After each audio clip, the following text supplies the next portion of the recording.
मैं समझता था कि एक महिला है मेरे घर पे, एक औरत है मेरे घर पे, एक स्त्री है मेरे घर पे, जिन्होंने मुझे जन्म दिया है। और ये विधाता का बनाया हुआ विधान है कि एक स्त्री, एक महिला, एक औरत जो है किसी को जन्म देती है। लेकिन जब मैं जेल में गया और 9 महीना जेल में रहने के बाद जब मैं वहां से निकला, तो मुझे पता था कि मेरे घर में कोई स्त्री नहीं थी, कोई महिला नहीं थी, कोई औरत नहीं थी, वो मेरी माँ थी। मुझे पता चला कि उस माँ से ताकतवर कोई नहीं है। जैसे कि मेरा और पप्पू यादव जी का विचारधारा की लड़ाई है, उनका विचारधारा थोड़ा अलग है, मेरा विचारधारा अलग है।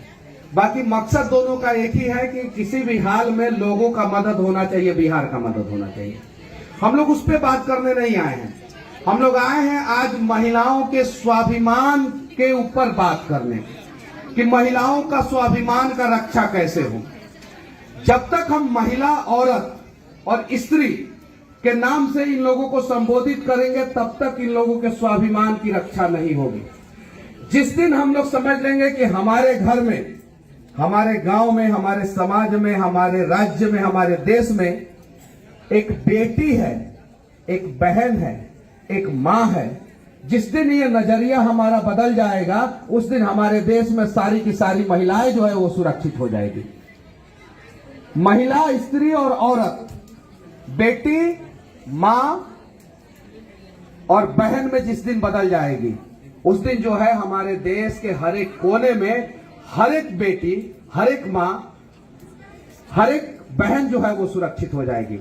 तो चलिए एक प्रयास किया जाए कि हम लोग इन लोगों को किसी भी हाल में सुरक्षित किया जाए। जब हम लोग, मैंने भी देखा, जब मैं जेल में था, एक कहानी मैं आप लोगों को बता रहा हूं, बहुत बुरा अनुभव था मेरा, महिलाओं को कैसे अपमानित किया जाता है।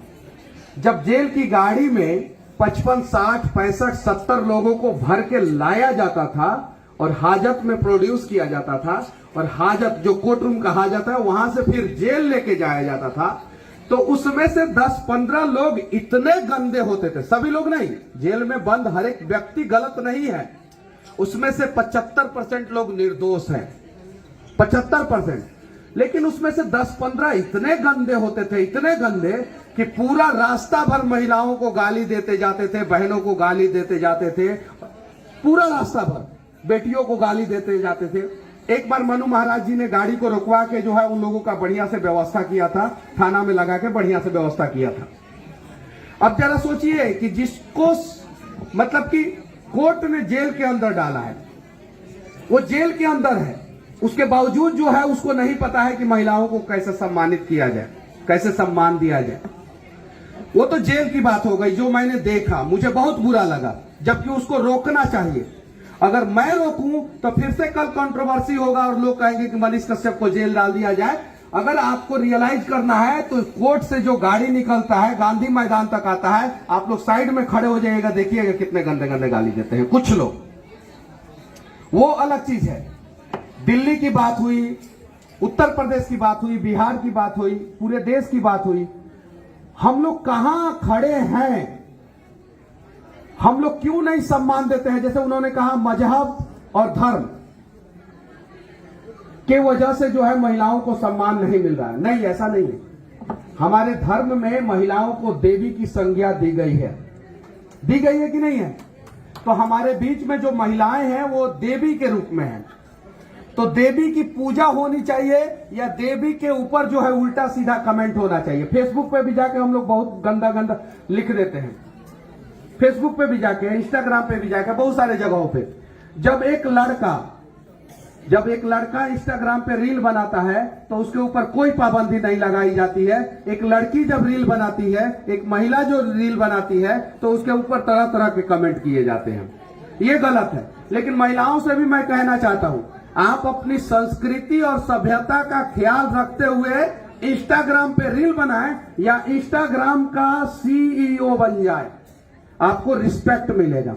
लेकिन जहां आप अपनी संस्कृति और सभ्यता का ख्याल नहीं रखिएगा, वहां रिस्पेक्ट नहीं मिलेगा। मैं बहुत कड़वा बोलता हूं, इस मन से बोल रहा हूं। कुछ लोग बोलता है कि कपड़ा पहनने की आजादी है, हम छोटा पहने या बड़ा पहने, तुम कमेंट करने वाले कौन होते हो? नहीं, गलत। आप समाज के खिलाफ कपड़ा नहीं पहन सकती हैं। आप ऐसा कपड़ा नहीं पहन सकती हैं जिससे जो है समाज में गंदा मैसेज जाए। आप अगर महिला है, औरत है, स्त्री है, तो आपको जो करना है करें, लेकिन अगर आपको बहन बनना है, बेटी बनना है, मां बनना है, तो संस्कृति और सभ्यता का ख्याल रखना होगा किसी भी हाल में। तो क्या आप लोग इसके लिए तैयार हैं?